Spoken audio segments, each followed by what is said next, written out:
자, 그러면은 180 있죠? 182 182 182 표면은 제목이 뭐예요?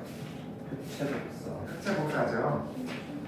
흑체복사라는 것은 흑체가 하는 열복사예요. 흑채가 왜 검은 거예요? 맞아, 굉장히 좋은 질문인데 흑체라는 것은 잠시 뒤 보겠지만 상온에서 검은색이에요. 상온에서.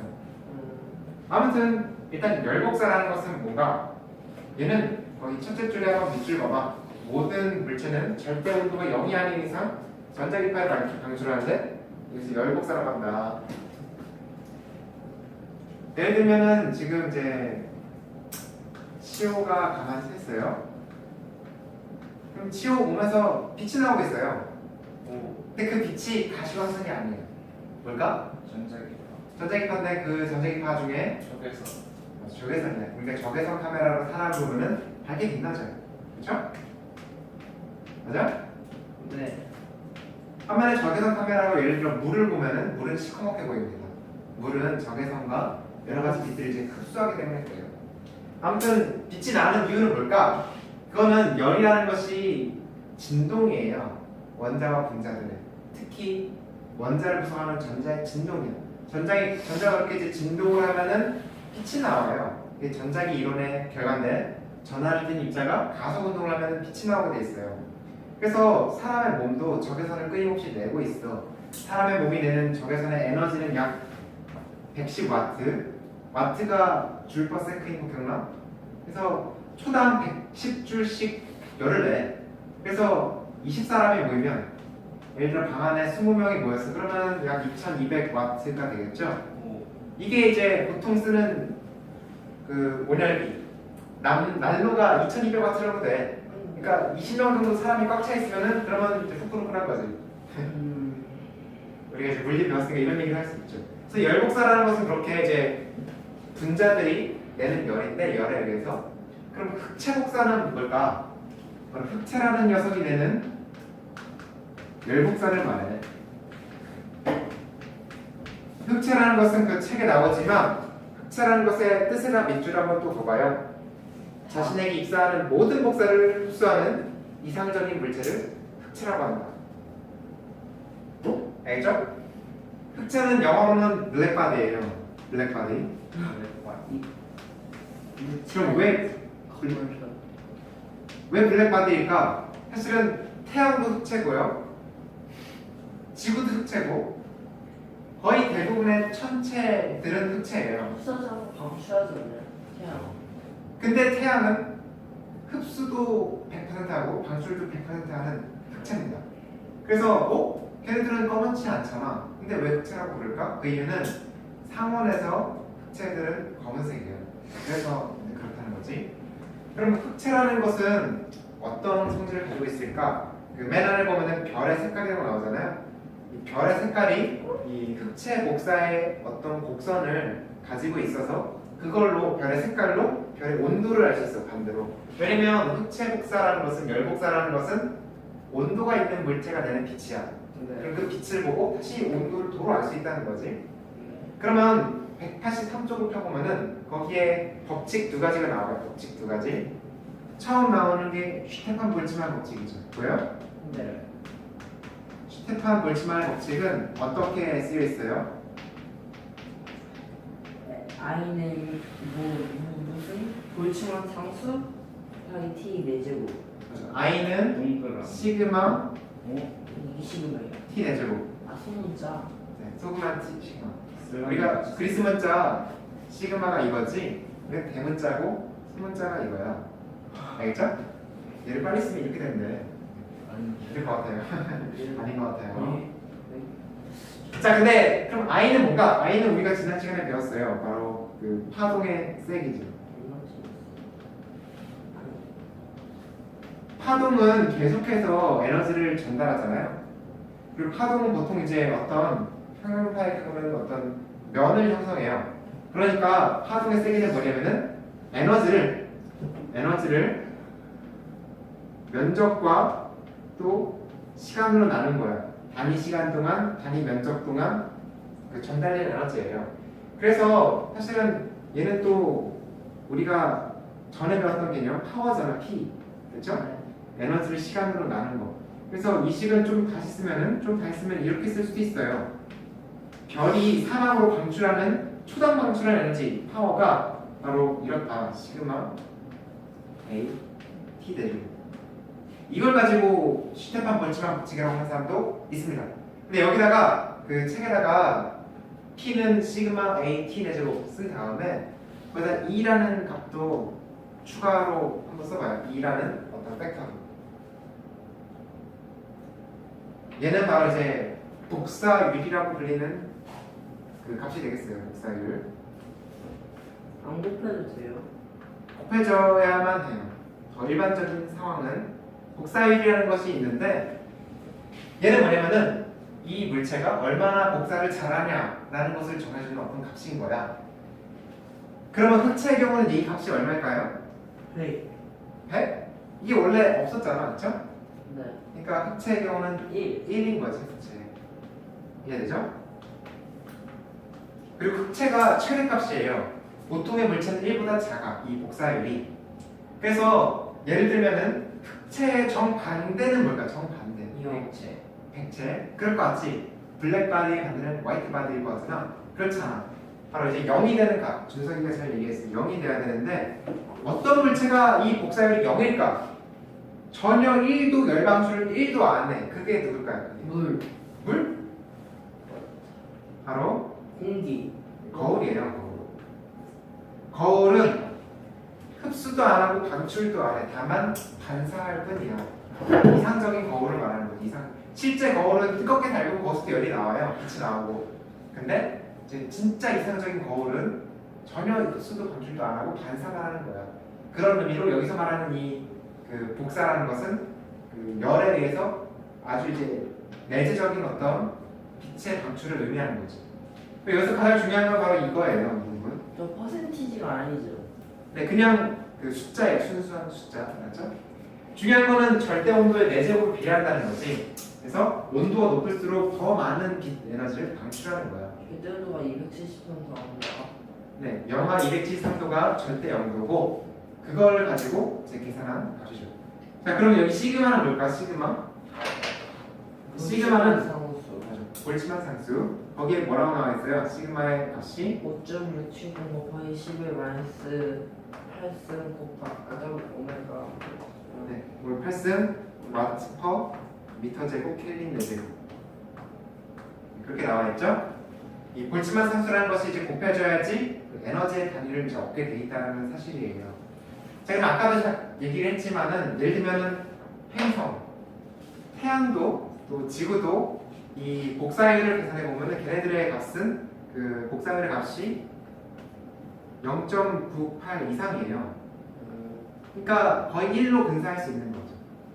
그래서 이 슈타판 볼츠만 법칙을 이용하면은 우리가 어떤 계산을 할 수 있어. 어떤 행성의 평형 온도를 계산할 수 있어요. 예를 들면 지구.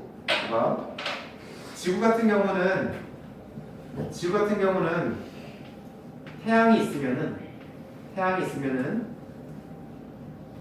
태양빛이 지구의 절반에 도달하지. 여기에 네. 딱 반 갈라서 여기에 도달을 하죠. 네. 그렇죠? 반면에 지구에서 이제 방출하는 빛은 사방으로 방출될 거예요. 이해돼요? 근데 에너지라는 것은 어딘가에 쌓일 수는 없는 거야. 항상 흘러가야만 해. 그래서 태양에서 온 그 빛 에너지가 사방으로 퍼져나가는 방출되는 에너지와 같다라고 등식해서 보면은 우리가 지구의 온도를 추정할 수 있다. 예를 들어서 지구의 반지름이 R이야. 대문자 R. 이해되죠? 네.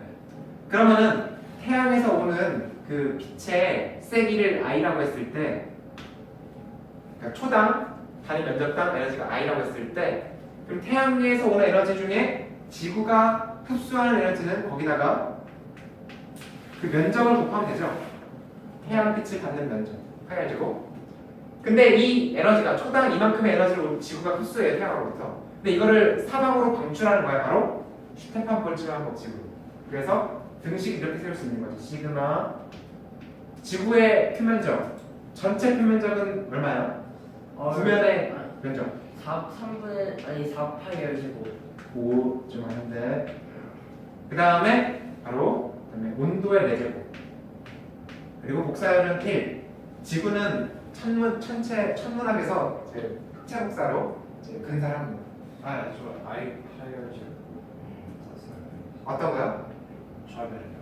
좌변에 얘는 이제 태양으로부터 지구 표면에 도달하는 단위 면적당 에너지야. 단위 면적당 초당 에너지. 그러니까 면적을 곱하면 태양으로부터 오는 에너지가 되는 거지. 자, 그러면 이 식을 풀면은 어떻게 되겠어요? 이 식을 풀면은 바로 이제 t에 대한 어떤 식을 얻지요. t가 얼마가 나와? 바로 이렇게. 이해가 돼요? 네. 이거를 계산하면은 태양으로부터의 오는 그 단위 면적당 단위 시간당 에너지를 슈테판 볼츠만 상수의 4배로 나눈 다음에 4제곱근을 취하면은 이 값이 약 섭씨 온도로 했을 때 15도 정도가 나와요. 맞아. 알죠? 근데 지구의 평균 온도는 이거보다는 좀 높아. 왜 그럴까? 온실. 온실 효과 때문에 그래. 이 흡수한 빛이 방출돼야 되는데 이 대기가 있잖아, 지구는. 그래서 이 열이 밖으로 빠져나가지 못하고 평균 온도를 좀 상승시킨다라는 거지. 슈테판 볼츠만 법칙이 이런 어떤 응용을 가진다는 거야. 근데 이거 말고 이 흑체 복사에 대한 법칙이 또 하나 더 있어요. 바로 말해보. 무슨 법칙이요? 빈의 변이 법칙. 이 빈의 변이 법칙. 이 빈이 W를 시작하는데 왜 빈이 W일까? 맞아, 이 독일어 문화권에서는 이 W가 이제 V 발음에 가깝대요. 자, 그럼 이 빈의 변이 법칙이라는 것이 뭘까? 흑체 복사. 예를 들면 태양에서 나오는 빛은 사실은 빨주로 촉하는 거 다 섞여 있죠. 네. 사실 거기서 자외선, 적외선 그리고 그 밖에 모든 빛이 다 섞여 있어요. 걔네들은 파장에 따라서 우리가 구분할 수 있잖아. 우리가 지난 시간에 배웠죠? 파장이 긴 거부터 라디오파, 마이크로파, 적외선, 가시광선, 자외선, X선, 감마선 이렇게 다 배웠어요. 그래서 파장에 따라서 지금 그 세기를 이 빛의 세기를 이제 그래프한테 보면은 그럼 어떤 종 모양의 약간 치우친 종 모양의 곡선을 얻어요. 이렇게 이해되지?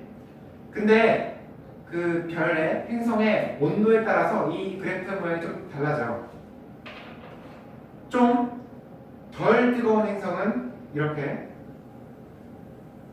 전체적으로 높이도 낮아지고 약간 피크가 오른쪽으로 이동해요. 반면에 뜨거운 행성은 이렇게 높게 솟아오르면서 약간 피크가 왼쪽으로 이동을 해.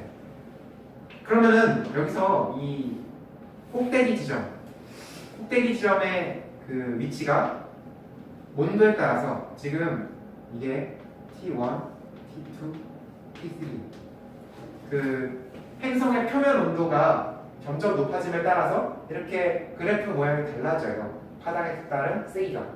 근데 이 피크의 위치를 우리가 람다 맥시멈이라고 이제 쓴다면은 빈의 변이 법칙은 바로 이거야. 온도와 바로 이 최대의 세기를 갖는 파장의 곱이 일정하다는 거지. 즉 무슨 말이에요? 온도가 높아지면 이 파장은 작아진다는 거야. 알겠죠? 바로 이런 것처럼. 그러니까 얘는 이 식을 정리해 보면은 이 역비례 관계지, 역비례 관계, 그렇죠? 역비례 관계. 그래서 온도가 높아질수록 점점 이 피크가 작은 쪽으로 간다. 이게 이제 빈의 변이 법칙이 되겠어요. 알겠지? 근데 이거는 다 이제 실험의 법칙이야. 실험의 법칙. 빈의 변이 법칙도 그렇고 또 이 슈테판 볼츠만의 법칙도 그렇고. 근데 물리학자들은 더 많은 걸 알고 싶었어. 원래 알면은 끝이 없잖아. 그래서 물리학자들은 이 곡선 자체를 설명하고 싶었어요. 이 곡선 자체를. 이 별에서 나오는 빛을 파장별로 했을 때 항상 똑같은 곡선이 나오는 거 이상하게. 뭔가 법칙이 있겠지. 그래서 그거를 알고 싶었고 유도하고 싶었어요. 그래서 유도를 해봤어요. 그래서 그 다음 페이지로 한번 가볼까요? 그 다음 페이지.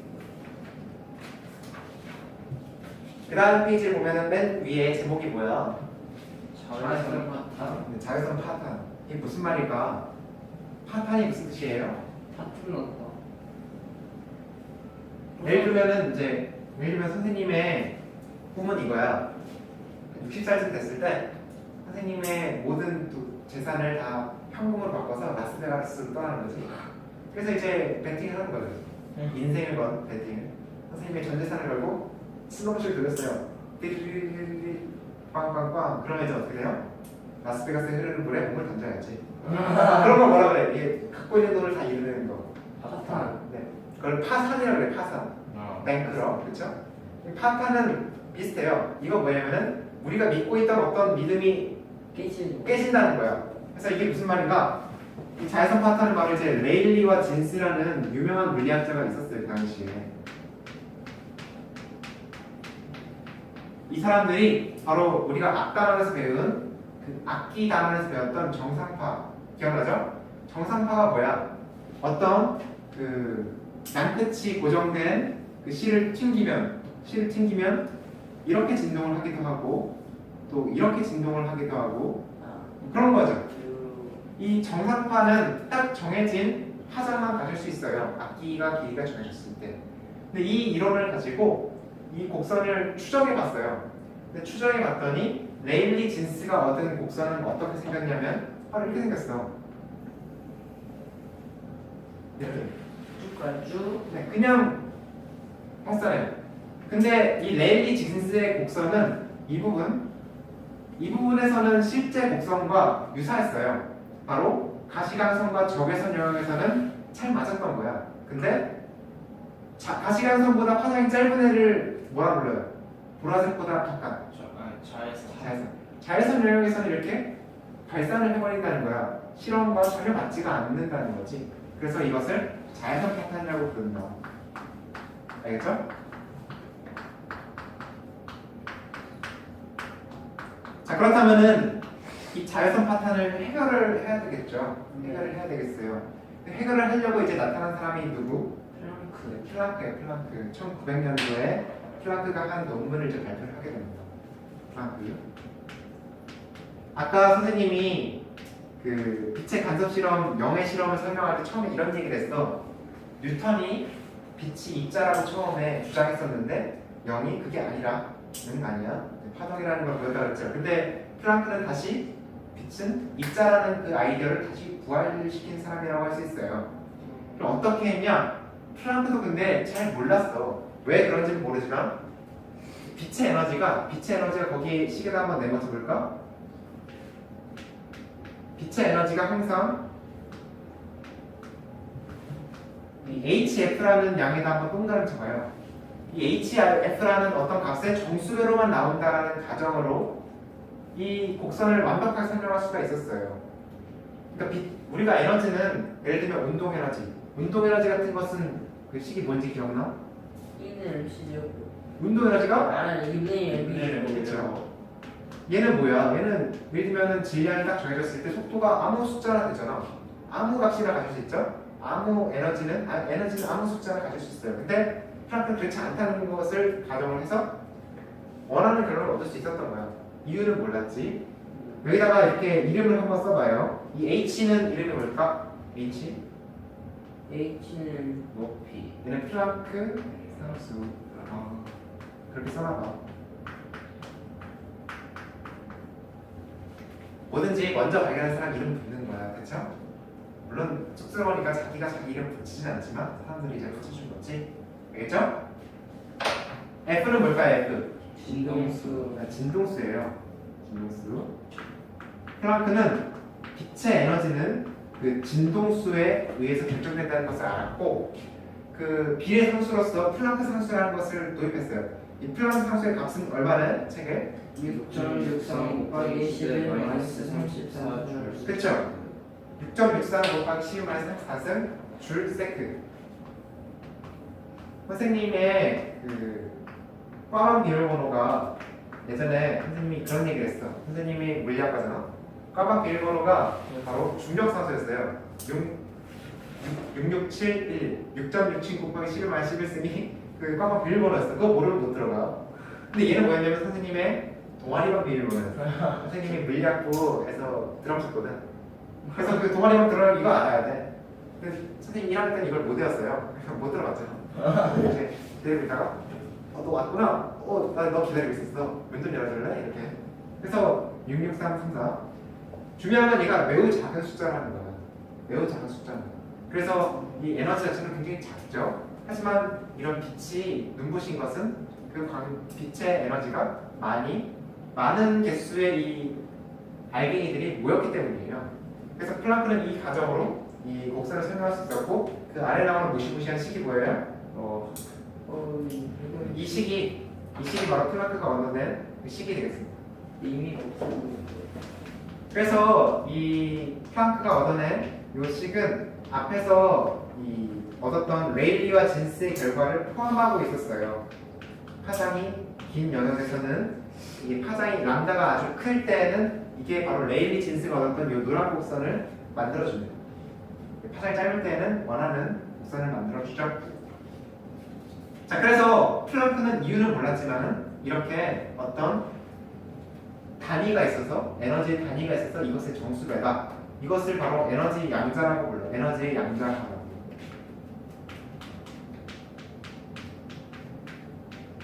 이해가 되지? 저게 이제 양자가요. 네, 에너지가 아무 숫자가 되는 게 아니고 어떤 단위가 있어서 특정 값의 정수배로만 나타난다. 이것을 에너지의 양자화라고 부른다는 거지. 근데 왜 그런지는 몰랐어요. 자, 그럼 이걸 설명한 사람은 누굴까요? 에너지를 양자화할 수 있다는 것을 설명한 사람은 누구일까? 물리학의 사기킬이 누구? 아인슈타인이에요. 아인슈타인이 이걸 설명했다. 그래서 나오는 게 186쪽, 186쪽. 제목이 뭐야? 광전과 광전효과. 빛의 이차성. 만족돼. 아인슈타인이 뭐를 어떤 발견했다고 유명해요. 아인슈타인. 양자역학? 양자역학? 아닌가? 맞아요. 아인슈타인은 양자역학에서 굉장히 중요한 업적을 안했지만 보통은 이제 상대성 이론. 아, 그치, 상대성 이론. 이 특수상대성 이론을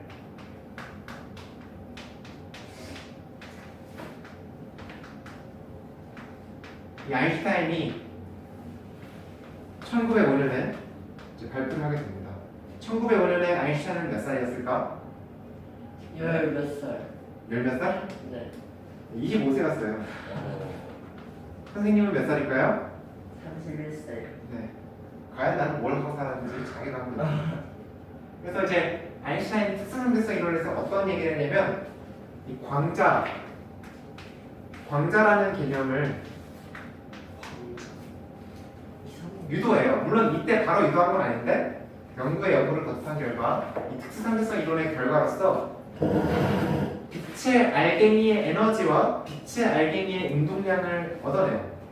그래서 그 광전효과 제목에다가 이렇게 써놔봐. 광자의 에너지 또 광자의 운동량 이렇게 한번 써보겠습니다. 이건 뭐냐면 이 빛이 영의 실험에 의하면 파동인데 물결 같은 소리 같은 파동인데 그렇지 않아. 그건 아니야. 아인슈타인은 그게 알갱이들의 모임이다. 그 알갱이의 가장 중요한 특징은 맞으면 아프다는 거예요.